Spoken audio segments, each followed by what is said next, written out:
Hi everyone, this is సూర్య. ఈ వీడియోలోని Python programming introduction అనేది చూద్దామండి. అసలు వాట్ ఈజ్ పైథాన్, పైథాన్ అంటే ఏంటి, హిస్టరీ ఆఫ్ పైథాన్, పైథాన్కి ఆ నేమ్ ఎలా వచ్చింది, పైథాన్ని ఎప్పుడు ఇంట్రడ్యూస్ చేశారు, ఈ పైథాన్ని ఏ ఏ అప్లికేషన్స్లో మనం యూజ్ చేస్తున్నాము, అలాగే పైథాన్ ప్రోగ్రామింగ్ని ఏ క్వాలిఫికేషన్ ఉన్న వాళ్ళు నేర్చుకోవాలి అనేది ఈ వీడియోలో చూద్దామండి.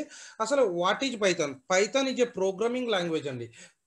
Python is high level programming language అండి. వాట్ ఈజ్ హై లెవెల్, మనకి ప్రతి ప్రోగ్రామింగ్ లాంగ్వేజ్లోని high level and low level and medium level అనే లాంగ్వేజెస్ అనేవి ఉంటాయండి. హై లెవెల్ అంటే ఏంటి అంటే ప్రోగ్రామర్ ఫ్రెండ్లీ, అంటే ఎవరైతే ప్రోగ్రామ్స్ రాస్తారో, ఎవరైతే ప్రోగ్రామింగ్ అనేది డెవలప్ చేస్తారో వాళ్ళకి ఫ్రెండ్లీగా ఉండే లాంగ్వేజ్ని హై లెవెల్ ప్రోగ్రామింగ్ లాంగ్వేజ్ అంటారు. అంటే మనం రాసే ప్రోగ్రామింగ్ కోడ్ని హై లెవెల్ లాంగ్వేజ్ అని పిలుస్తామండి. అదేవిధంగా లో లెవెల్ లాంగ్వేజ్ అంటే ఏంటి అంటే machine language are assembly language అనేవి ఉంటాయి కదండి, వాటిని లో లెవెల్ లాంగ్వేజ్ అంటారు. లో లెవెల్ లాంగ్వేజ్ అనేది హ్యూమన్కి హ్యూమన్కి అర్థం చేసుకోవడానికి చాలా కష్టంగా ఉంటుందండి, మ్యాక్సిమం అర్థం కాదు, దాన్ని లో లెవెల్ లాంగ్వేజ్ అంటారు. హై లెవెల్ లాంగ్వేజ్ అంటే ప్రోగ్రామర్ ఫ్రెండ్లీ లాంగ్వేజ్ అండి.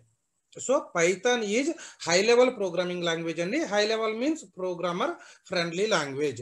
ఈ పైథాన్ ఎప్పుడు ఇంట్రడ్యూస్ చేశారు అంటే, ఈ పైథాన్కి ఫాదర్ ఆఫ్ పైథాన్ ఎవరు అంటే గొయిడో వ్యాన్ రోషియం అనే పర్సన్ ఈ పైథాన్ని ఇంట్రడ్యూస్ చేయడం జరిగిందండి. గొయిడో వ్యాన్ రోషియం, ఈయన ఇక్కడ కనిపిస్తున్నాడు చూడండి, ఇతనే పైథాన్ని ఇంట్రడ్యూస్ చేశాడండి. ఈ పైథాన్ ఎప్పుడు కనుగొన్నాడు అంటే 1989లో కనుగొన్నాడు. కానీ దీన్ని మార్కెట్లోకి ఎప్పుడు ఇంట్రడ్యూస్ చేశారు అంటే ఫిబ్రవరి 20th 1991లో దీన్ని మార్కెట్లోకి ఇంట్రడ్యూస్ చేయడం జరిగిందండి.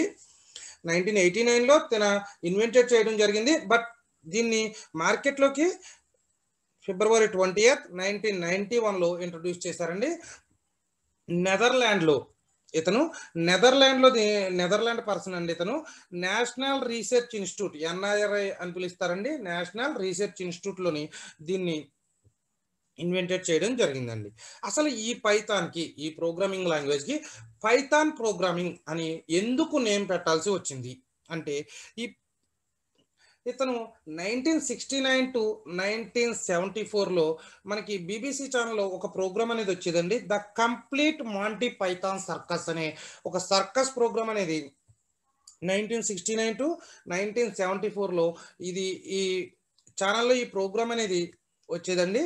ఈ ప్రోగ్రామ్కి ఇతనికి చాలా ఫేవరెట్ అండి. ఈ ప్రోగ్రామ్ అనేది ప్రతిరోజు కూడా దీన్ని మిస్ అవ్వకుండా చూస్తూ ఉండేవాడండి. ఈ ప్రోగ్రామ్కి బాగా అతను ఫేవరెట్ అయ్యి ఇతను కనిపెట్టిన ప్రోగ్రామింగ్ లాంగ్వేజ్ కూడా పైథాన్ అనే నేమ్ పెట్టడం అయితే జరిగిందండి. ఈ పైథాన్ ప్రోగ్రామింగ్ని ఎందుకు నేర్చుకోవాలి, ఎలా నేర్చుకోవాలి, అసలు నెంబర్ ఆఫ్ ప్రోగ్రామింగ్ లాంగ్వేజెస్ ఉండగా ఇప్పుడు పైథాన్ ప్రోగ్రామింగ్ని ఎందుకు నేర్చుకోవాలి అంటే, ఇది చాలా సింపుల్గా ఉంటుందండి, ఈజీగా నేర్చుకోవచ్చు. ఇది సింపుల్ లాంగ్వేజ్, ఈజీగా నేర్చుకోవచ్చు, ఈజీగా అర్థమవుతుందండి. ఎవరికి అర్థమవుతుంది, ఏ క్వాలిఫికేషన్ కావాలి పైథాన్ ప్రోగ్రామింగ్ నేర్చుకోవడానికి అంటే, ఇప్పుడు నెంబర్ ఆఫ్ సాఫ్ట్వేర్ కంపెనీస్లో జాబ్స్కి బీటెక్ చేసిన వాళ్ళు లేదా బీఎస్సీ కంప్యూటర్ క్వాలిఫికేషన్ ఉన్న వాళ్ళు మాత్రమే మనకి జాబ్ అనేది ట్రయల్స్ చేయడం జరుగుతుంది. కానీ పైథాన్ ప్రోగ్రామింగ్ నేర్చుకోవడానికి ఎనీ డిగ్రీ క్వాలిఫికేషన్, ఆ డిగ్రీ అయినా ఎందుకు, ఆ కంపెనీ రూల్స్ ప్రకారం ఎనీ డిగ్రీ క్వాలిఫికేషన్ ఉన్న వాళ్ళు పైథాన్ ప్రోగ్రామింగ్ నేర్చుకోవచ్చు అండి. పైథాన్ మీద వేకెన్సీస్ కూడా వీళ్ళు అప్లై చేసుకోవచ్చు. అలాగే ఈ పైథాన్ ప్రోగ్రామింగ్ నేర్చుకోవడానికి ముందు ఏం నేర్చుకోవాలి అంటే ఏమీ అవసరం లేదండి. జస్ట్ ఇంగ్లీష్ అనేది చదవడం వచ్చిన వాళ్ళకి, ఇంగ్లీష్ అనేది రీడ్ చేయడం వచ్చిన వాళ్ళకి పైథాన్ ప్రోగ్రామింగ్ అనేది చాలా ఈజీగా అర్థమవుతుందండి. నెంబర్ ఆఫ్ స్కూల్స్లో ఇప్పుడు 5th క్లాస్ నుంచి కూడా ఈ పైథాన్ ప్రోగ్రామింగ్ని నేర్పిస్తున్నారు. అలాగే ఈ ప్రోగ్రామింగ్లో, పైథాన్ ప్రోగ్రామింగ్లో చాలా లెస్ కోడ్, చాలా తక్కువ లైన్స్లోనే మనం కోడ్ అనేది రాయడం జరుగుతుంది. ఇంకా నెంబర్ ఆఫ్ లాంగ్వేజెస్లో ఉన్నాయి, మీకు ఐడియా ఉంటే C++, జావా, వీటిలో మనం 10 or 20 లైన్స్లో రాసే ప్రోగ్రామ్ పైథాన్లోని 2 లైన్స్తో మాత్రమే పైథాన్ ప్రోగ్రామింగ్ అనేది రాయొచ్చు. అది కూడా మనం చాలా ఇంగ్లీష్ లాంగ్వేజ్లోనే ప్రోగ్రామింగ్ అనేది రాస్తామండి. ఈ పైథాన్ని ఎక్కడెక్కడ యూజ్ చేస్తాము అంటే ఏమేమి అప్లికేషన్స్ మనం క్రియేట్ చేయడానికి యూజ్ చేస్తామంటే, నెంబర్ 1 డెస్క్టాప్ అప్లికేషన్స్ క్రియేట్ చేయడం కోసం యూజ్ చేస్తామండి. అసలు డెస్క్టాప్ అప్లికేషన్ అంటే ఏంటి అంటే, మనం మన పీసీలో, మన కంప్యూటర్లో మనం ఏ సాఫ్ట్వేర్ అయితే ఇన్స్టాల్ చేసి ఇన్స్టాల్ చేసి యూజ్ చేసుకుంటాము, రన్ చేసుకుంటాము, ఇన్స్టాల్ చేసి యూజ్ చేసుకుంటాం. ఫర్ ఎగ్జాంపుల్ మనం నెంబర్ ఆఫ్ సాఫ్ట్వేర్స్, ఇప్పుడు ఆడియో ప్లేయర్స్ ఉన్నాయి, వీడియో ప్లేయర్స్ ఉన్నాయి, అలాగే MS office, number of softwares మనం ఏదైతే ఇన్స్టాల్ చేస్తేనే మన కంప్యూటర్లో రన్ అవుతుంది, అటువంటి వాటిని డెస్క్టాప్ అప్లికేషన్స్ అంటారు. ఇటువంటి డెస్క్టాప్ అప్లికేషన్స్ మనం క్రియేట్ చేయడం కోసం పైథాన్ ప్రోగ్రామింగ్ని యూజ్ చేస్తాము. అలాగే వెబ్ అప్లికేషన్స్ అంటే వెబ్సైట్స్, నెంబర్ ఆఫ్ వెబ్సైట్స్ అనేవి ఉన్నాయి మనకి.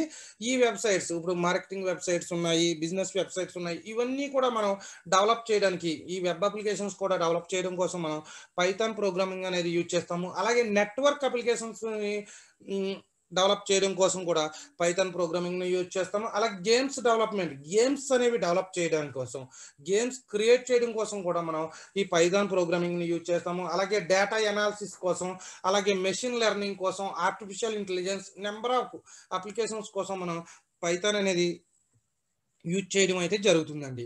ఓకే, మీకు వేరే లాంగ్వేజెస్ కూడా ఐడియా ఉంటే, ఐడియా లేకపోతే నో ప్రాబ్లం అండి, ఐడియా ఉంటే పైథాన్ గురించి చిన్న ఇంపార్టెంట్ మ్యాటర్ అండి. సి లాంగ్వేజ్ ఉందనుకోండి, దాన్ని ఫంక్షనల్ ప్రోగ్రామింగ్ లాంగ్వేజ్ అంటాము. అలాగే C++, జావా అండి ఆబ్జెక్ట్ ఓరియంటెడ్ ప్రోగ్రామింగ్ లాంగ్వేజ్ అండి. అలాగే పెరల్, షెల్ స్క్రిప్ట్ అనేవి స్క్రిప్టింగ్ లాంగ్వేజెస్ కోసం యూజ్ చేస్తామండి. మాడ్యులా 3 అనేది మాడ్యులర్ ప్రోగ్రామింగ్ లాంగ్వేజెస్ కోసం యూజ్ చేస్తాము. బట్ పైథాన్ని మరి ఏ లాంగ్వేజెస్ కోసం యూజ్ చేస్తామంటే పైథాన్ ఈజ్ ఆల్రౌండర్ అండి. ప్రతి ఫంక్షనల్ ప్రోగ్రామింగ్ లాంగ్వేజెస్కి, ఆబ్జెక్ట్ ఓరియంటెడ్ ప్రోగ్రామింగ్ లాంగ్వేజెస్కి, స్క్రిప్టింగ్ లాంగ్వేజెస్కి, మాడ్యులర్ ప్రోగ్రామింగ్ లాంగ్వేజెస్ కూడా మనం పైథాన్ అనేది యూజ్ చేయడం జరుగుతుందండి. Python is a allrounder. ఎటువంటి ప్రోగ్రామింగ్స్కైనా మనం పైథాన్ కోర్స్ని యూజ్ చేయొచ్చండి. అలాగే పైథాన్ని డైనమికల్ టైప్ అంటారు. ఎందుకు పైథాన్ని డైనమికల్ టైప్ అంటారు ఎందుకు అంటే, ఇప్పుడు మనకి స్టాటికల్ టైప్, డైనమికల్ టైప్ అని ఉంటుందండి. స్టాటికల్ టైప్ అంటే మనం నెంబర్ ఆఫ్ మిగతా లాంగ్వేజెస్ని స్టాటికల్ టైప్ అంటాము.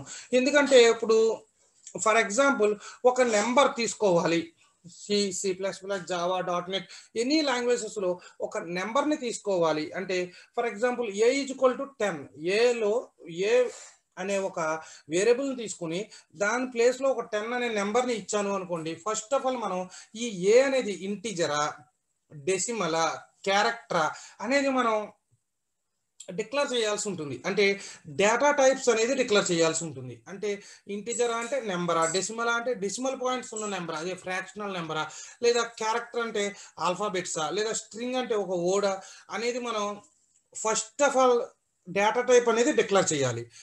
మనం అదే పైథాన్ ప్రోగ్రామింగ్ లాంగ్వేజెస్కి వస్తే మీరు A = 10 అని తీసుకుంటే సరిపోతుంది. ఆ 10 ఇంటిజరా, డెసిమలా, లేదా క్యారెక్టరా, స్ట్రింగ్ అనేది మన పైథాన్ ప్రోగ్రామింగే ఆటోమేటిక్గా దాన్ని తీసుకుంటుందండి. ఎందుకు అంటే మనకి పైథాన్లోని ఈ లైబ్రరీస్ అనేవి డిఫాల్ట్గా ఉంటాయండి. సో పైథాన్ని మనం డైనమికల్ టైప్ ప్రోగ్రామింగ్ లాంగ్వేజ్ అని పిలుస్తామండి. ఇప్పుడు మన వరల్డ్లో నెంబర్ ఆఫ్ కంపెనీస్ అనేవి పైథాన్ ప్రోగ్రామింగ్ని యూజ్ చేయడం జరుగుతుందండి. నెంబర్ ఆఫ్ ఇక్కడ చూడండి, నేను ఒక 8 వరల్డ్ క్లాస్ సాఫ్ట్వేర్ కంపెనీస్ అనేది ఇచ్చాను. Google, Facebook, Instagram, Quora, Netflix, Dropbox, Spotify, ఇవన్నీ కూడా మనకి ప్రజెంట్ పైథాన్ ప్రోగ్రామింగ్ లాంగ్వేజ్ని యూజ్ చేసి నెంబర్ ఆఫ్ అప్లికేషన్స్ అనేది డెవలప్ చేయడం జరుగుతుందండి. ఈ పైథాన్ ఎందుకు నేర్చుకోవాలి అంటే, ఎవరు నేర్చుకోవచ్చు అంటే ఒకసారి బాగా గుర్తుపెట్టుకోండి, ఇది చాలా ఈజీగా అర్థమవుతుంది. ఫస్ట్ ఆఫ్ ఆల్ దీనికి ఎటువంటి బేసిక్స్ రావాల్సిన అవసరం ఉండదండి. మనకి ఓన్లీ ఇంగ్లీష్ రీడ్ చేయడం వస్తే సరిపోతుందండి. ఇంగ్లీష్ రీడ్ చేయడం వచ్చిన వాళ్ళు ఎవరైనా సరే ఈ పైథాన్ ప్రోగ్రామింగ్ని నేర్చుకోవచ్చు. ఈ పైథాన్ మీద వేకెన్సీస్ కూడా ఎనీ క్వాలిఫికేషన్ వాళ్ళకి ఉంటాయండి. ఓన్లీ BSc కంప్యూటర్సే చేయాలి లేదా బీటెక్ చదవాలి ఖచ్చితంగా అనేది లేదండి. ఎనీ డిగ్రీ వాళ్ళకి పైథాన్ మీద ఓపెనింగ్స్ అనేవి ఉంటాయండి. ఈ పైథాన్ని చాలా ఈజీగా నేర్చుకోవచ్చు, చాలా ఈజీగా అర్థం చేసుకోవచ్చు. సో ఇదండి పైథాన్ ఇంట్రడక్షన్ అనేది. నెక్స్ట్ క్లాస్లో ఈ పైథాన్ సాఫ్ట్వేర్ని ఎలా ఇన్స్టాల్ చేయాలి, ఏ వెర్షన్ ఇన్స్టాల్ చేసుకోవడం బెటర్ అనేది నెక్స్ట్ క్లాస్లో చూద్దామండి. Thanks for watching.